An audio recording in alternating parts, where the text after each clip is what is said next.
So, ayun. Hi guys, it's me again, Angie. And hindi ako makatulog kasi nga pinasalubungan ako ng amo ko ng donut. Matamis yun. So, baka maya-maya pa ako nito makatulog pero parang paga na yung mata ko, parang antok na ako. Pero yung isip ko is active pa. Hindi pa tayo talaga makakatulog yun kahit ilang baling. So, magbi-video na lang ako ulit. Mag-story time muna ako sa inyo kung ano yung naging experience ko dati sa TESDA. Ito maganda to. Sa QC kami nun nag-training, tapos parang magpapasko kasi nun, tapos nag-leave lang ako sa work ko, tapos diretso na rin ka, ay hindi, parang oo, magpapasko, kaya holiday nun 25. Bali, ang naging training namin is 22 to 24. Ganyan. 2 days lang. 2 or 3 days lang yun. 3 days and 2 nights. Ganun lang ang naging training namin. Kasi, holiday na. Tapos, puro actual yun. Nagstay kami sa bahay na yun. Tapos, bawal ang cellphone. Bawal may naka-cutics. Dapat meron kayong dalang white t-shirt. Tapos, pinicturan din kami dun. Kasi, after nun, may awarding. Tapos nakapaa kami doon sa loob ng bahay, bawal lang mag-shoes. Tapos hindi ko alam noon na ganun katagal yung training. Ang sabi lang kasi sa akin ng agent ko, baka 1 day lang kasi mag-holiday na. Tapos ang nangyari talaga is 3 days na, 2 nights, 3 days, ganyan. 2 and a half, parang ganun. Pero naipasa ko naman yun. Ang mga nangyari is, ay ang mga training sa amin is table setting, pagpe-prep ng pagkain, nagawa kami ng sandwich no, ng soup, ganyan. Tapos main dish, nagawa kami. Nakalimutan ko na yung mga pre-nep ko, pero yung, tignan mo to, ako nakalimutan ko na yung pre-nep ko, pero hindi ko nakalimutan yung eksena ng katabi ko sa akin. Sobrang takot ko noon, kasi ang bulong-bulungan noon nung mag-a-assessment na kami. Yung matatapat daw sa amin sa pagluluto is terror. Nagbabagsak daw talaga. Tapos sabi, pag bumagsak kayo, kayo na magbabayad ng training. Hindi na yung agency, hindi na sagot ng agency pag nag-retake kayo. So ako, kabado 20. Kahit alam ko naman yung alam ko lahat ng pwedeng ipaluto sa akin, kinakabahan ako. Tapos etong katabi ko, di ba nakatalikod ako. Ang sisti po kasi nun, 5 kayong katao, bibigyan kayo ng iba-ibang iluluto nyo para walang kopyahan. Iba-iba kayo ng set ng ng sandwich, ng soup, at saka ng main course. Iba-iba yan. Akin, alam ko talaga yung mga ingredients eh. Tapos, kumukuha na ako ng akin. May basket akong ganyan. Kumukuha na ako ng mga para isang lagayan na lang, isang puntahan ko na lang sa peso ko, magpe-prep na ako. Etong katabi ko, malupit. Sabi niya sa akin, no, sandwich. Ay, chicken sandwich gagawin ko. Ano bang ingredients nun? Sabi niya ganun sa akin. Nasa likod ko lang yung nasa likod ko lang yung sa amin, nag-a-assist, yung instructor na nagtitingin sa amin, nagsusupervise sa amin. Nasa likod ko lang yung terror. Sabi ko, walang boses minumustra ko lang sa bibig ko kasi nakaganyan siya sa akin, naka-side eye sa akin yung nagtatanong eh. Sabi niya, chicken sandwich yung ipiprep ko, ano ba yung ingredients nun? Tingnan mo, ako nakalimutan ko na yung 3 pre-nep ko ng araw na yun, pero siya hindi ko siya makalimutan kasi natakot ako, kala ko 2 kaming madiligwak kasi nga sa ginagawa niya. Sabi niya, chicken sandwich yung akin, ano bang ingredients nun? Sabi ko, chicken. Sabi ko ganun, walang boses guys chicken. Sabi ko to, loaf bread, tapos lettuce, tomato. Tapos paglingon kong ganun, dahan-dahan pa akong tumitingin dun sa nasa likod ko, nakatingin na pala siya sa amin. Putik na yan. Sabi ko na lang sa katabi ko, padaan. Sabi ko gano'n. Tingnan ko umalis. Namalingon ako sa kanya. Hindi pa ako tapos sa umalis na ako. Sabi ko, padaan. Naiwan siya doon. Sabi sa kanya nang yung sabi sa kanya nung terror na nagpapa-assessment sa amin. Naririnig ko kayo. Sabi niyang gano'n. Taray. Ang taray. Akala ko talaga mapapagalitan ako. Akala ko yung pag nahuli niya kami, ipapabukod na kami. Tapos papatigilin kami sa pagluluto. Ang kulit ng katabi ko. Hindi ko alam pangalan nun. Pero yung mukha niya hindi ko talaga makakalimutan. Tsaka yung chicken sandwich niya. Tignan mo, nakalimutan ko na yung mga niluto ko nung araw na yun. 3 yun. Nakalimutan ko na siya na talaga hindi ko nakakalimutan. Ay, ang kulit eh. Sabi ko na lang, padaan. Bahala ka dyan, padaan ako. Ang kulitong. Tapos sa batch namin na yon, nung nag-awarding na kami, may isang nag-walk out. Ang mostly naman na tinuro sa amin is kung paano mag-vacuum, yung table setting, tapos yung ano po? Oo, tama. Ayun yung mga importante.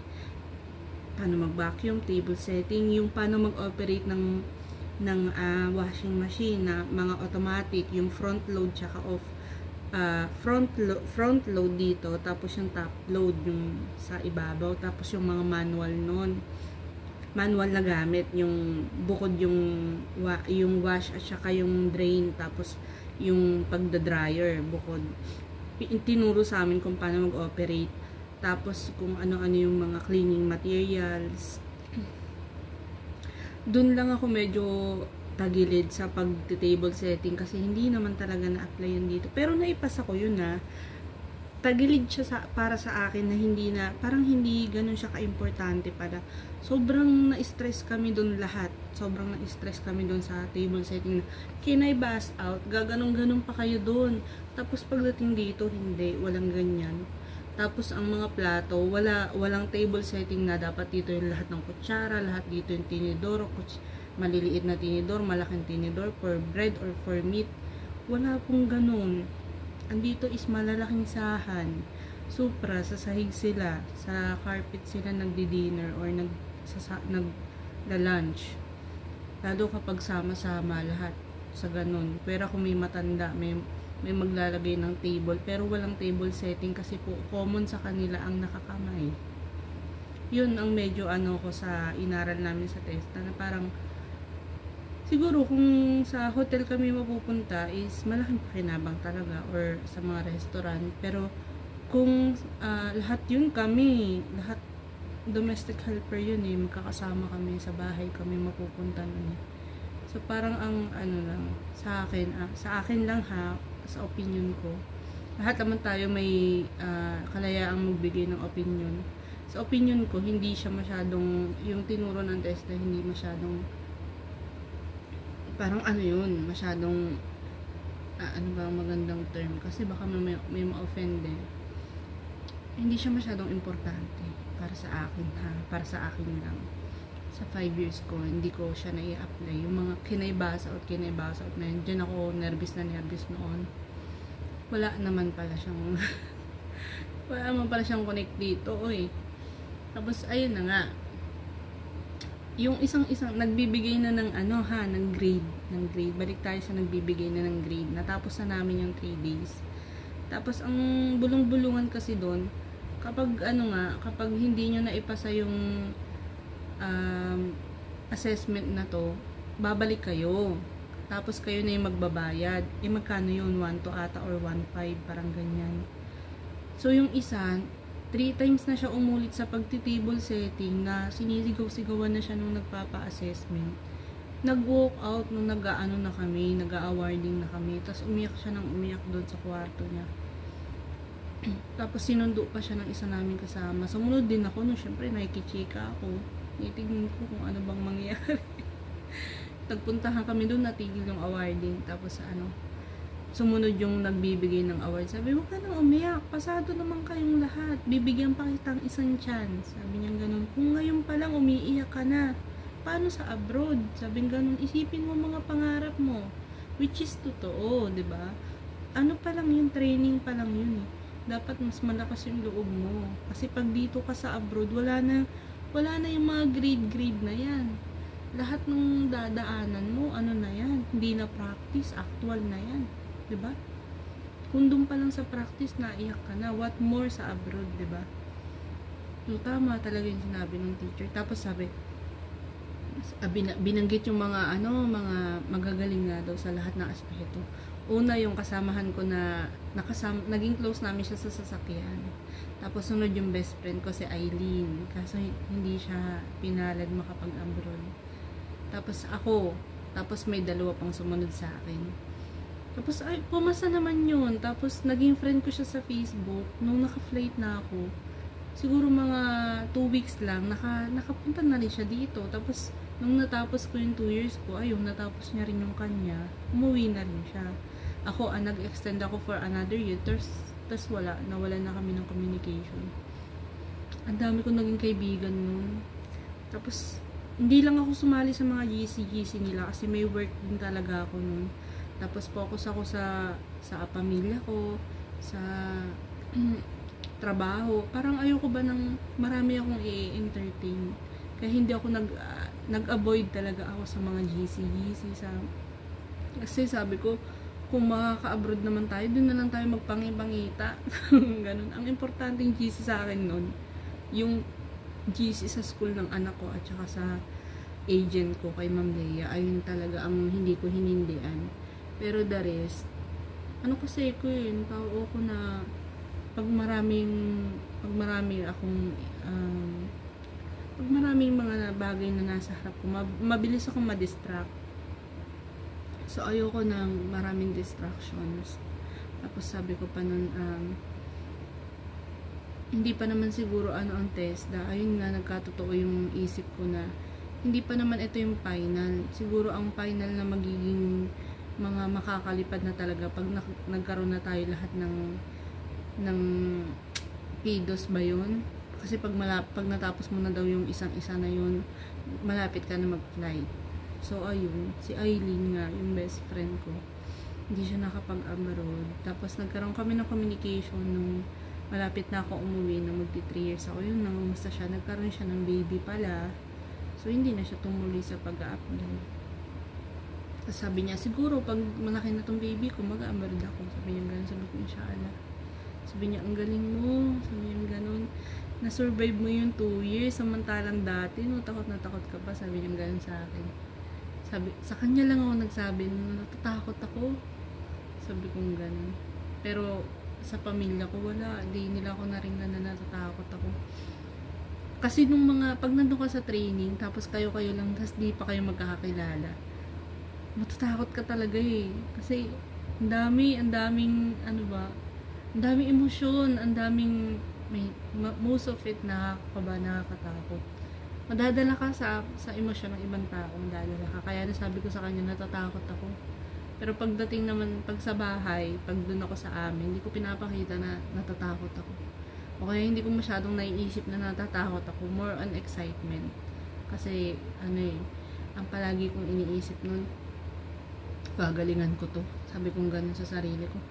Gagalingan ko to. Kasi, doon sa abroad, ang ima-market ko is sarili ko. Hindi yung mga na-achieve ko sa Pilipinas, hindi yung pagiging high school graduate ko lang or factory worker ko lang. Parang new start sa akin yung Saudi. Paglapag ko doon, ang ko sa kanila, ipepresent ko is yung buong ako, hindi yung narating ko lang sa Pilipinas na mababang edukasyon. Well, hindi naman ganun kababa ang high school, diba? Meron namang mga hindi rin talaga pinalad na makapagtapos, diba? Para sa akin, parang kung sa Pilipinas kasi basihan yun, 'di ba? Kung hindi ka high school, kung hindi ka college graduate, parang hindi ka ganun ka. Alam mo 'yun, 'di ba ganun sa atin? O ako lang ang nag-iisip na meron silang standard talaga. So, yung iniisip ko pag nakarating ako ng abroad at bago lahat ng taong makikilala ko, walang may kilala sa akin. Ako, itong ima-market ko na ako is gagalingan ko. Para hindi nila masabi na sayang yung pinangkuha natin ng katulong, tas ito lang darating. Kaya inano ko talaga sa sarili ko. Kung dito sa Pilipinas, nasabi ng teacher na may palag ako sa abroad, dapat ganun talaga yung ipakita ko. Kahit wala nang Pilipinong nakatingin sa akin at ako na lang yung nakakaalam ng mga nangyayari, dapat makita ko yung best ko. Tapos ayun, nagbunga nga, nakatapos ko yung 2 years, nakapag-extend pa ako ng another year kasi pinatapos namin yung bahay. Ganun lang guys. Kapag feeling mo hindi mo kaya, hindi yung mga simpleng trial yung magdidikta kung anong magiging kapalaran mo. Tignan mo yung isa na nakasabay ko dun sa natatawa pa rin ako sa naalala ko yung sandwich. Nakalimutan ko na yung niluto ko lahat. Tapos siya pa rin naaalala ko yung mukha niya, yung sandwich niya na chicken. So, ayun guys, hindi maididikta ng mga trial o mga panandaliang disturbances ang magiging future mo, ha? Minsan, iti-testing ka lang yan kung talagang porsigido ka eh. Ang tunay na laban, pag nandun na sa harap mo yung actual, ayun na. Huwag ka mapanghinaan ng loob. Hanggat di ka nakakarating sa gusto mong puntahan, hindi mo malalaman. Okay? Kaya, huwag ka masyadong maniniwala sa sinabi ni ganito, sinabi ni ganyan. Ang storya ni Juan ay hindi pwedeng maging istorya ni Pedro. I mean, ang storya ni Juan or ang buhay ni Juan ay hindi pwedeng maging buhay ni Pedro. Di ba may ganong kasabihan? Kung nangyari sa iba na hindi sila pinalad, ikaw baka palarin ka. Or kung ikaw hindi ka papalarin, baka yung iba papalarin, di ba? Hindi mo malalaman kung hindi mo susubukan, kaya huwag kang susuko hanggat wala pa sa harapan mo yung kung puros pag-overthink lang yung magpapabagsak sa'yo o panghihinaan ka dun sa mga dikta lang ng mga taong hindi pa sila yung final boss. Gets mo ba? Kung hindi pa naman sila yung final boss, huwag kang panghinaan sa kanila. Ano lang yan? Obstacle lang yan sila. Parte lang yan sila ng plano para ihubog ka ni Lord kung saan kanya man gustong papuntahin, kung gaano katatag kanya gustong maging, diba? Huwag ka pang hinaan. Kung mag-fail ka dun sa mga ganong training, retake ka lang ulit. Kung hindi para sa'yo, ibibigay ni Lord ang lahat ng dahilan para sumuko ka. Pero kung para sa'yo at pinapatatag ka lang, mo yun, nag-walkout siya. Kung pinatulan siya ng teacher nun, na sinabi, sige, nag-walkout ka, hindi na kita papasa, bahala ka sa buhay mo. Kung ginanon siya ng teacher nun at di siya sinuyo, wala. Siya makaka-abroad. Mas lalo siyang madadown, hindi na yung tutuloy. Pero dahil sinuyo siya, at pinalakas siya, pinangaralan siya, yun, natapos niya yung 2 years dito. Nakita, siya nga, nagla-live pa siya. Ang laya niya sa amo niya. Hindi siya naka-uniform noon. Parehas kami, hindi kami naka-uniform. Tapos siya, habang nagtatrabaho, nakakapag-cellphone siya. Ako noon, nung bago ako, ang cellphone ko nasa kwarto. Takot na takot akong ibabayan sa baba. Makapag-cellphone lang ako pag natapos na yung trabaho ko. Siya, habang nagbabalot siya ng sambusa, nagla-live siya sa Facebook. Parehas lang kaming 1 year na nun sa amo, ha. So, ayun, hindi mo talaga malalaman ang kapalaran mo hanggat wala ka dun sa actual, hanggat hindi ikaw yung nakakarating dun para sa papupuntahan mo na itinakda sa'yo ni Lord. So, huwag masyadong padadala sa mga temporary na galit or disappointment sa sarili. Diba? Lagi mong isipin yung mga big goals mo sa buhay. Ayun lang din talaga nagpatagal sa akin dito. Hindi ako tumagal dahil mabait yung amo or dahil walang alaga. Tumagal ako kasi pinursige ko yung bahay matapos. Pinursige ko yung mga gamit kong mabili. Kasi kung siguro, maliit na factor nun is mabait sila sa akin at tinuturing nila akong pamilya at wala akong alaga. Maliit na factor lang yun. Kasi ako rin, binibigyan kong credits. Ito kahit ayaw nyo kong bigyan. Binibigyan ko ng sarili ko ng credit. Bibigay ako ng credit sa sarili ko kasi ako naman talaga yung nag-adjust. Napakalaking credit sa mga katulong yun na ang gagaling nila mag-adjust para pakisamahan yung amo. Oo, tayo yung dumayo, kaya responsibilidad nating mag-adjust sa lahat ng circumstances at obstacle na ibibigay sa atin abroad. Pero kudos sa lahat ng katulong. Kudos, salute, credit. Binibigyan ko kayo ng credit sa lahat ng katulong na napakagaling mag-adjust, makisama, magpakumbaba, magpasensya sa lahat ng amo nila. May alaga man o wala, mabuti man yung trato o hindi. Saludo ko sa inyo. Laban lang tayo. Johnny!